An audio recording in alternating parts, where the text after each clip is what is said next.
Hello everyone, I'm Zhang Jie from Shanghai University of Finance and Economics. Now let's talk about shared development.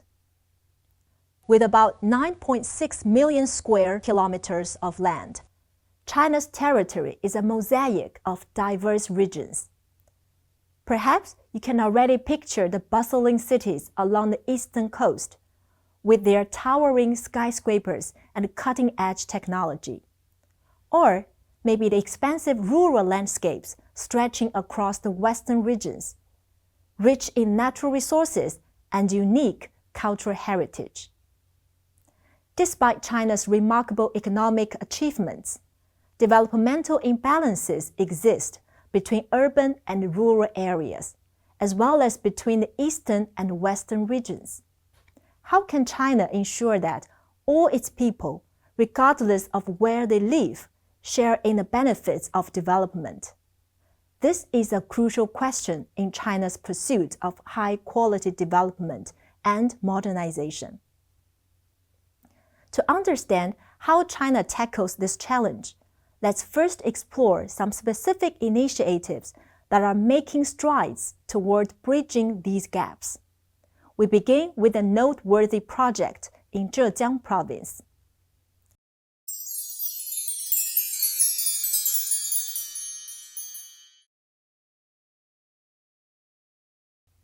Zhejiang province, located on China's eastern coast, is often seen as a model for modern rural development. Today, its villages are known for their modern infrastructure, high-quality public services, and clean environments. Imagine walking through a typical village in Zhejiang today. You might see well-paved roads lined with green trees, modern waste sorting bins, and houses equipped with solar panels. The air is clean and the water is clear. It's hard to believe that just a few decades ago, many of these villages were struggling with poverty and severe environmental challenges. Mining and heavy industry had scarred the landscape, leaving polluted rivers and degraded land. Villagers often lacked basic services, and young people were migrating to cities in search of better opportunities. But now, Zhejiang's villages have become a shining example of successful rural revitalization. This transformation is largely thanks to the Green Rural Revival Program, a visionary initiative launched in 2003. The program was initiated and promoted by Xi Jinping, then Secretary of the Communist Party of China Zhejiang Provincial Committee. He proposed selecting approximately 10,000 administrative villages from all the villages across the province for comprehensive reform. The aim was to transform about 1,000 central villages into demonstration villages of a moderately prosperous society. The main goal was to create thousands of beautiful villages through long-term efforts. This would lead to comprehensive improvement of the rural environment, narrow the urban-rural gap, boost the farmers' incomes, and drive rural economic development, ultimately achieving sustainable development and common prosperity. By 2017, the program has yielded remarkable results. 27,000 administrative villages have completed village refurbishment, accounting for 97% of the total number of administrative villages in the province.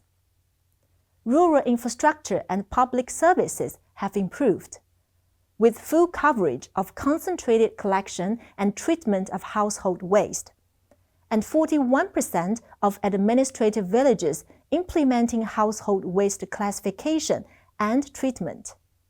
The per capita disposable income of rural residents reached 42,786 yuan in 2024. An income ratio between urban and rural residents narrowed to 1.83 to 1. Rural industries have diversified. including emerging industries like rural tourism and e-commerce. Zhejiang Province has become the first province to pass the National Ecological Province Assessment, with a forest coverage rate exceeding 61%, and the quality of the rural living environment ranks among the top in the country. Efforts to consistently implement the Green Rural Revival Program have won the province and the China global recognition. In September 2018, the program received the Champions of the Earth Award from the UN Environment Program, the highest environmental honor given by the UN. The UNEP website said, "This exceptionally successful eco-restoration program shows the transformative power of economic and environmental development together." The award ceremony took place at the UN headquarters in New York, where representatives from Zhejiang Province, including villagers who had directly benefited from the program, were invited to share their stories. One of these representatives was Qiu Liqing, a village leader from Lujia Village. In her speech, she recalled how 15 years ago, she would carry a full bucket of dirty water daily to a distant ditch. Today, Lujia Village boasts a garden at every doorstep and a scenic area throughout the entire community. Standing beside what was once a black and foul-smelling river, she could never have envisioned such a transformation. Her kitchen now has a sewage pipe. Classified waste bins are positioned outside her gate, and a scenic railway glides daily past the lush grass, transporting visitors to what has become a land of blossoms. On the stage at the United Nations, Qiu Liqing's story exemplified shared development in terms that the world could understand.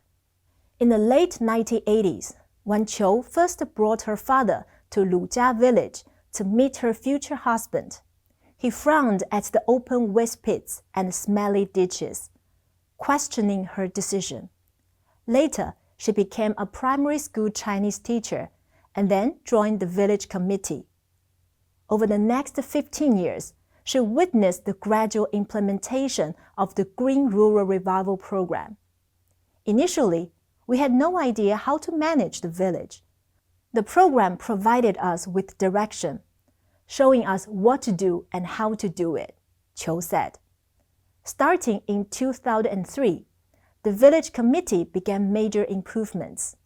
They tore down pigsties, upgraded toilets, sealed old waste pits, and worked on rebuilding roads, cleaning rivers, managing sewage, and sorting waste.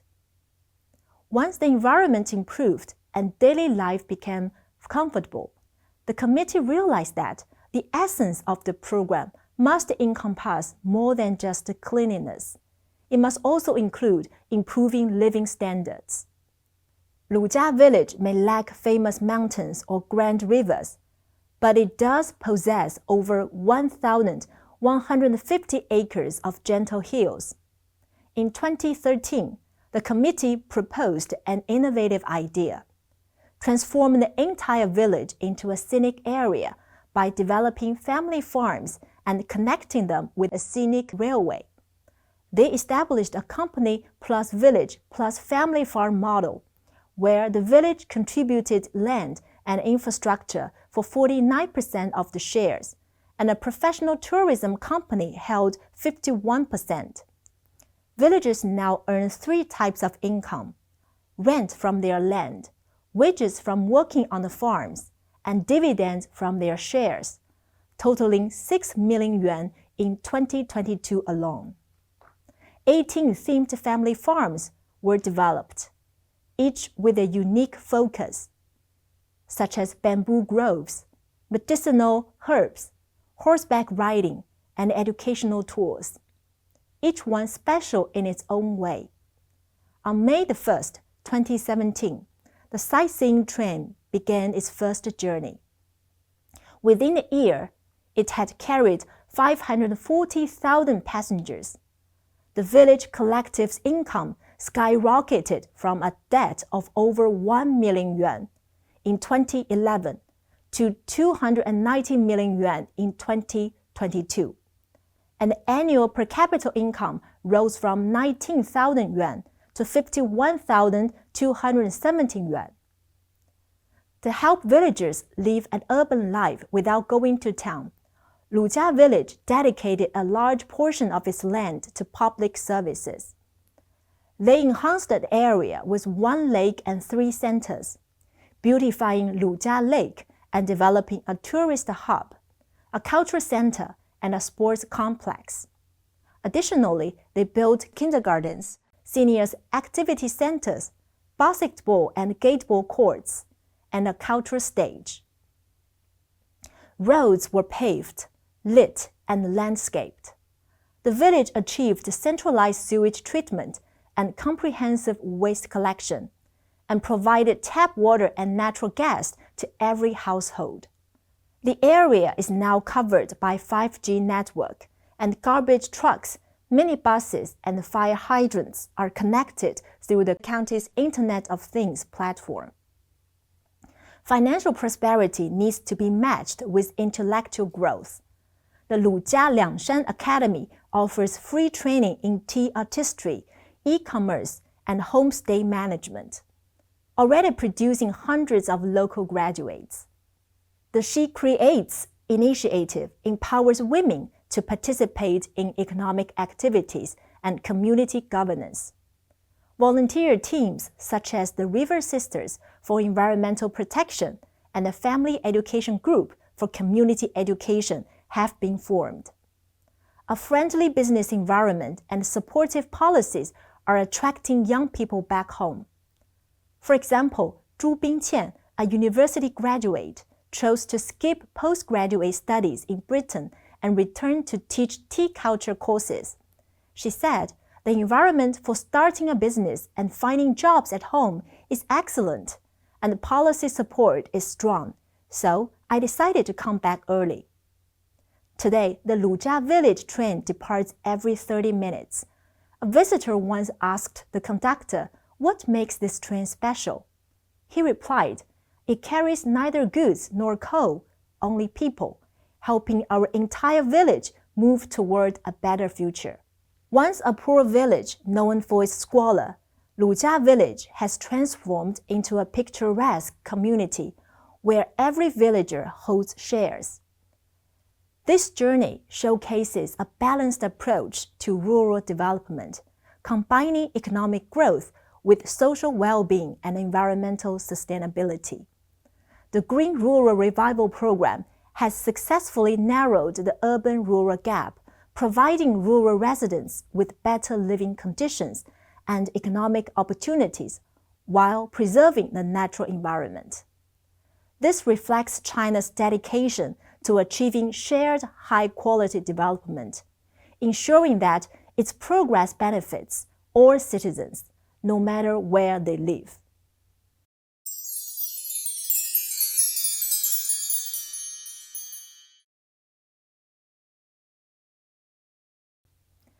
Having explored the transformation in rural areas, let's turn our attention to a groundbreaking initiative designed to bridge the technological and economic gap between China's eastern and western regions, the East Data West Computing Project. Picture the vibrant eastern coastal cities of China, where data centers operate relentlessly to support the thriving digital economy. However, these cities confront significant challenges: steep natural resource costs, overwhelming demand for computing power, and mounting environmental concerns. Meanwhile, the expansive western regions possess abundant wind and solar energy that remains largely untapped, with economic growth lagging behind. How can China connect these dots to ensure shared prosperity? China has historically grappled with disparities in resource distribution and development across its vast territory.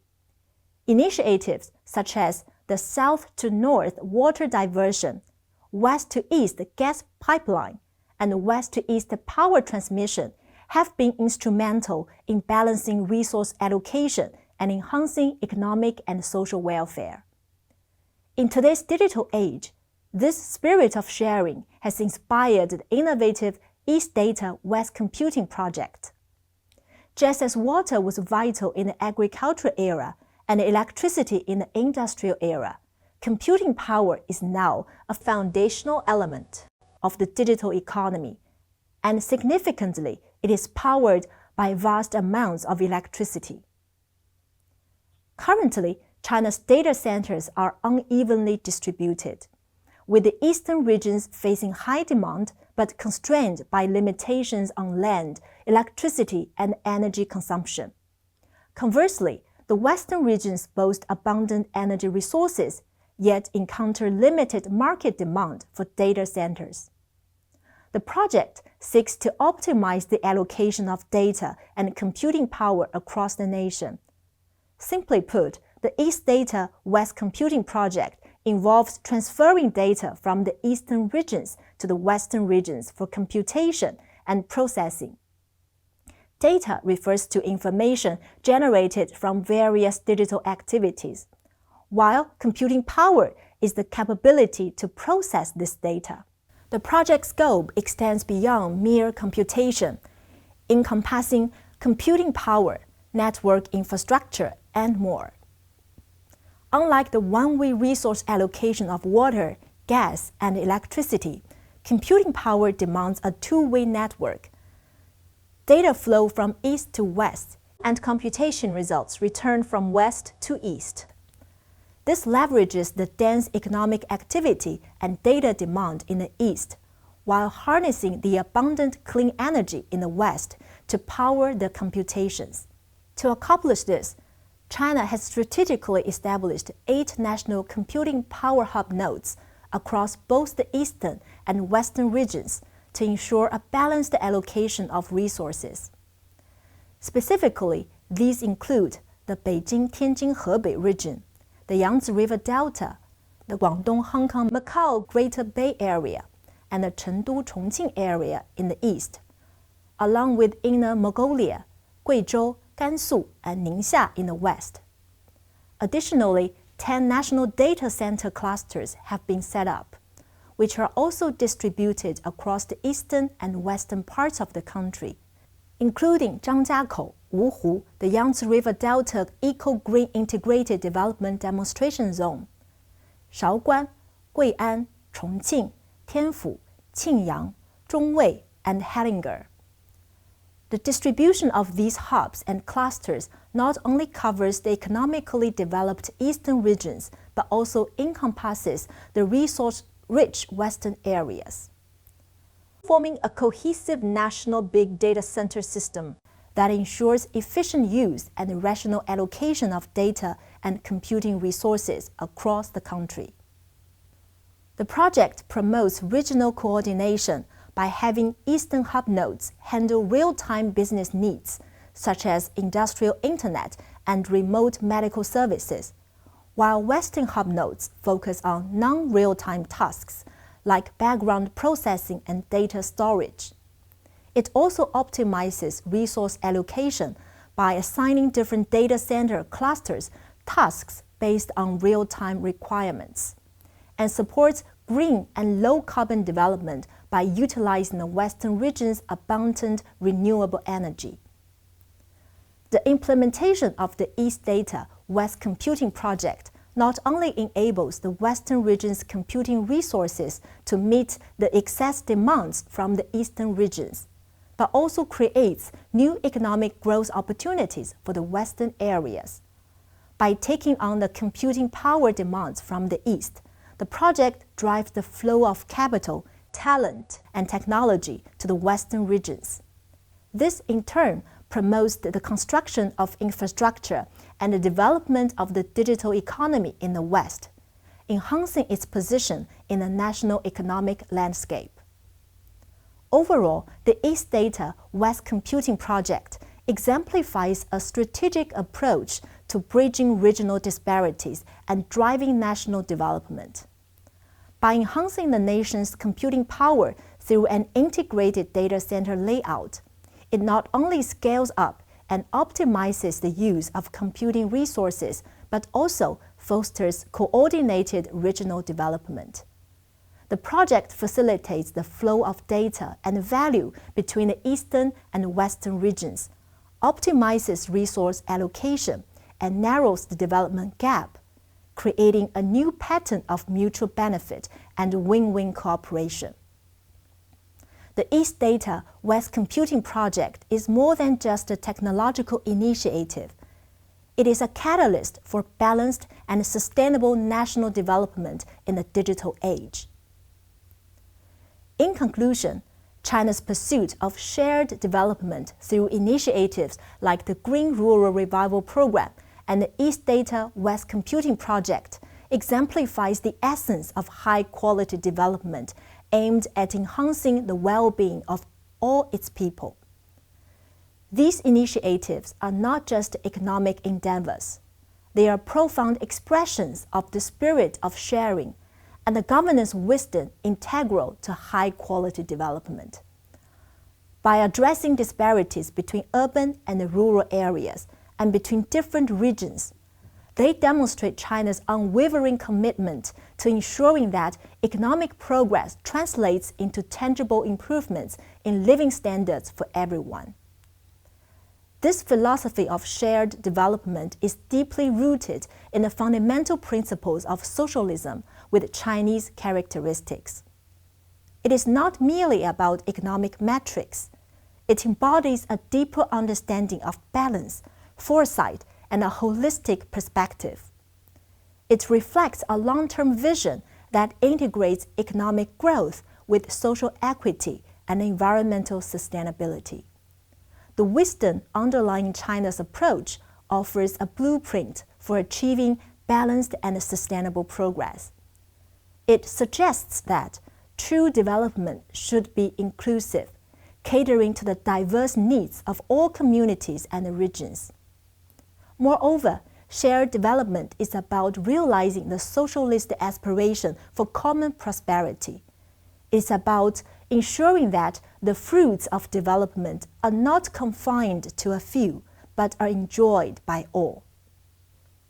Initiatives like the Green Rural Revival Program and the East Data West Computing Project are not merely about transferring resources from developed to underdeveloped areas. Instead, they represent profound wisdom in creating self-sustaining development mechanisms. These programs empower rural and western regions with the capacity to generate their own economic vitality while preserving their unique characteristics, showing that development can be both inclusive and distinctive. As countries around the world strive to bridge their own development gaps, China's experience serves as a powerful reminder that shared prosperity is attainable through innovative strategies, collaborative efforts, and unwavering dedication to the collective welfare of humanity.